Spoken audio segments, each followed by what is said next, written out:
আসসালামু আলাইকুম, সবাই কেমন আছেন? আলহামদুলিল্লাহ আমরা সবাই ভালো আছি। তো আজকে আমি একটা নতুন ব্লগ নিয়ে হাজির হয়েছি আপনাদের সামনে। আমার ব্লগটা দেখতে থাকুন, যাদের ভালো লাগে একটু লাইক দিবেন, কমেন্ট করবেন আর শেয়ার করবেন। তো বাসায় আজকে আমি বিরিয়ানি রান্না করেছি। আবিদের আর প্রান্তর খুবই পছন্দ বিরিয়ানিটা। আবিদের আব্বু শুক্রবারে বেশিরভাগই বাসা থাকে না, আজকেও বাসায় নাই। তো অন্য কি রান্না করব তাদের দুজনের জন্য, সেজন্য আজকে আমি বিরিয়ানি পাকাইতেছি আর কি, বা রান্না করতেছি, যাই বলেন না কেন।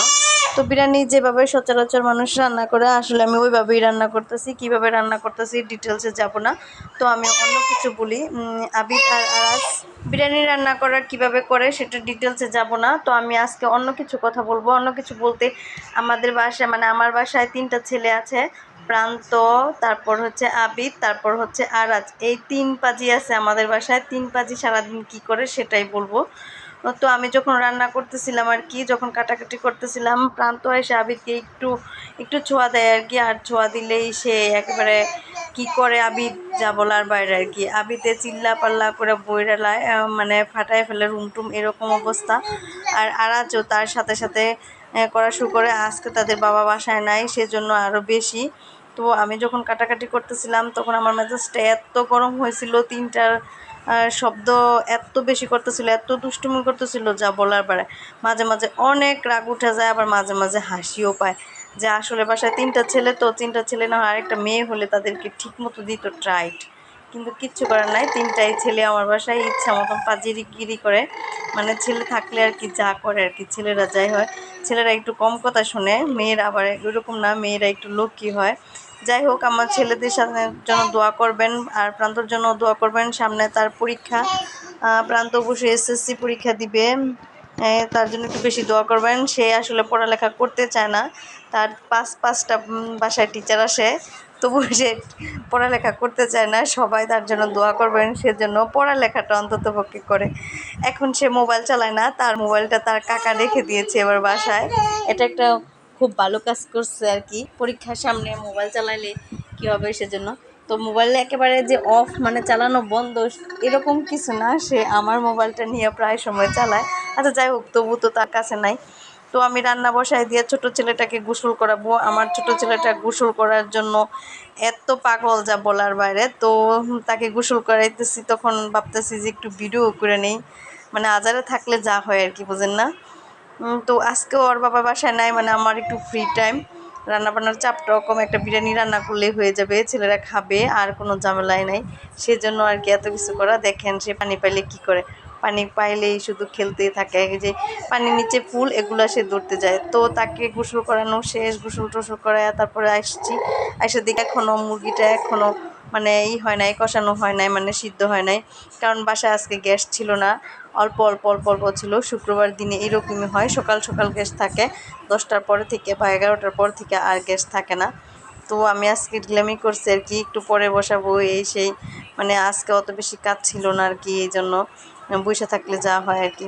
তো আবিদের বাবা আবার কি করছে, কাচের বুয়ুমে নাকি মধু মিঠা এগুলো রাখলে নষ্ট হয় না, সেজন্য বাজার থেকে খুঁজে খুঁজে কাচের বুয়ুম নিয়ে আসছে, মানে জার নিয়ে আসছে আর কি। প্লাস্টিকের এগুলো রাখলে নাকি দীর্ঘদিন রাখা যায় না, সেজন্য এবার যে কাচের বুয়ুম নিয়ে আসছে। কাচের বুয়ুমে আইনার মিঠাই মানে মধুটা সে উনি নিজেই বসছে, আর মিঠাইটা আমি বসছি। তো দেখুন অনেকগুলো মিঠাই নিয়ে এসছি, শুধু এই আনছে তা না, কিশমিশ আনছে, আবিদের আবার খুব পছন্দ কিশমিশ। তারপরে বলছিলাম কিছু বাদাম আনার জন্য, সেজন্য বাদাম নিয়ে আসছে, একবারে বইরে নিয়ে আসছে আর কি। ছোটটাকে আমি স্যানোলাক্স বানায় খাওয়াই, এখন ছোটোটা এখন খাইতে চায় না বিষয়টা, কিন্তু রাখছি যদি খায় আর কি, সেজন্য। আচ্ছা যাই হোক, দেখতে থাকুন আমার ভিডিওটা। আমার চ্যানেলে যারা নতুন, সবাই আমার চ্যানেলটা সাবস্ক্রাইব করে দিবেন আর পাশে থাকবেন। তো এদিকে মাংস কষানো শেষ, অনেকক্ষণ সময় লাগছিল কারণ গ্যাস ছিল না। দেখেন চুলা দেখাই যায় না যে আগুন আছে কি না। এখন আমি চালটা কষায় নিব, চালটা কষায় নেওয়ার পর মানে পোলাওটা বসাবো আর কি। পোলাও হয়ে যাওয়ার সময় শুধু মাংসটা দিয়ে দিব। এইভাবেই আমি বিরিয়ানি রান্না করি। এক একজন এক একভাবে রান্না করে, তো আমি এইভাবেই রান্না করি। যে যেভাবে ইচ্ছে সেভাবেই রান্না করতে পারে, তাতে কোনো দরাবাঁধার নিয়ম নাই, যার যেভাবে ভালো লাগে। আবিদ আর প্রান্ত দুজনেরই বিরিয়ানিটা খুব পছন্দ। তো এই যে আমি আগে থেকে চালগুলো ধুয়ে করে রাখছিলাম আর কি, সেটাই দিয়ে দিব, একটু কষানো করব, তারপর পানি দিব, এইভাবে আর কি জাস্ট। তো সামনে আবিদের পরীক্ষা 22 তারিখ থেকে, সবাই আবিদের জন্য দোয়া করবেন। তার প্রথম সেমিস্টার পরীক্ষা, তার পরীক্ষার ফি নাকি 600 টাকা। শুনেই তো অবাক, ক্লাস নার্সারিতে পড়ে, তার পরীক্ষার ফি নাকি 600 টাকা। আরে বাবা রে, কী করে! আচ্ছা যাই হোক, কী আর করার, 15 তারিখের ভিতরে আবার লাস্ট ডেট, পরীক্ষার ফি নাকি জমা করতে হবে। তো আমরা পরীক্ষা ফি দিয়ে দিব, সবাই কম বেশি দিয়ে দিতেছে আর কি, আমরাও দিয়ে দিব। যাই হোক, এখন আমি লগ দিয়ে দিতেছি আর কি। আমার ছোট ছেলেটা আজকে ঘুমাইতেছে না, আমি যে বয়স দিতেছি তখন সে আমার সাথে খেলা করতেছিল আর বলতেছিল, মোবাইলটা নিতে গেছিল। এদিকে আমার মনে ছিল না একটু কাঁচামরিচ দেওয়ার জন্য আর কি মাংসতে, তো পরে মনে হয়েছে আর কি যে কাঁচামরিচ দিই নাই। তো এখন তো গরম আছে, ডাকনা দিয়ে ডাকার, সেজন্য আমি কাঁচামরিচটা দিয়ে দিয়েছি, কারণ সিদ্ধ হয়ে যাবে।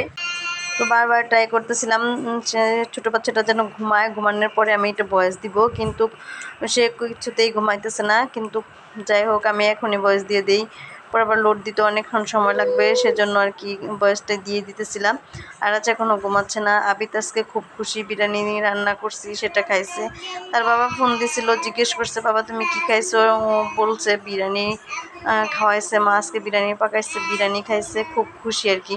প্রান্ত আজকে খুব খুশি, মানে তাদের পছন্দের খাবার রান্না করছি, তো সেজন্য তারা খুব খুশি আর কি। যাই হোক, তো আবিদের আব্বুর বিরিয়ানি থেকে খিচুড়ি অনেক পছন্দ করে আবিদ, আর প্রান্ত দুজনেই পছন্দ করে বিরিয়ানি। মানে আমার আবিদ তো পোলাও খুব পছন্দ, তো পোলাওর মতোই তো বিরিয়ানিটা, সেজন্য সে এটাই পছন্দ করে। তো এখন আমার সব কিছু করা শেষ আর কি, শুধু শুকনো উপকরণটা আর কি একটু দিয়ে দিলাম আর কি। এখন ঢাকনা দিয়ে ডেকে দিব, যতক্ষণ পর্যন্ত বলক না আসে অতক্ষণ পর্যন্ত ঢাকনা ডেকে রাখবো, আর উঠাবো না। যখন বলক আসবে তারপরে আর কি, যখন একটু পানি হবে মানে শুকাবে, তখন আমি মাংসটা দিয়ে দিব। এভাবে আমি বিরিয়ানিটা রান্না করছি। তো আমাদের ছোট্ট পরিবারের জন্য সবাই দোয়া করবেন। আর আমার আরাজ এখন একটু একটু হাঁটতে পারে, সেটারও আমি ভিডিও করেছি, দেখতে পাবেন।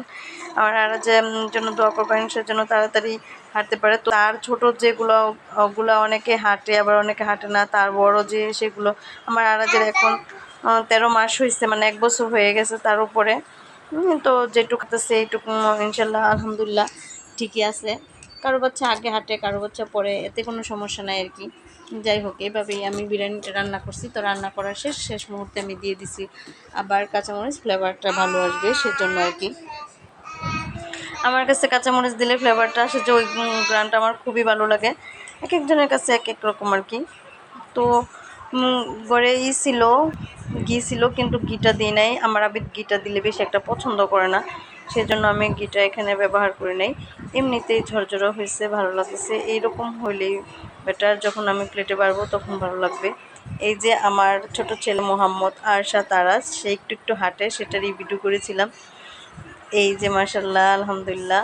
আর আমার ফাইনালি বিরিয়ানিটার লুক এরকম, যখন খাইতেছিল তখন আর আজকে আমি ছবি তুলেছিলাম, এই আর কি। তো সবাই ভালো থাকুন, সুস্থ থাকুন, হাফেজ।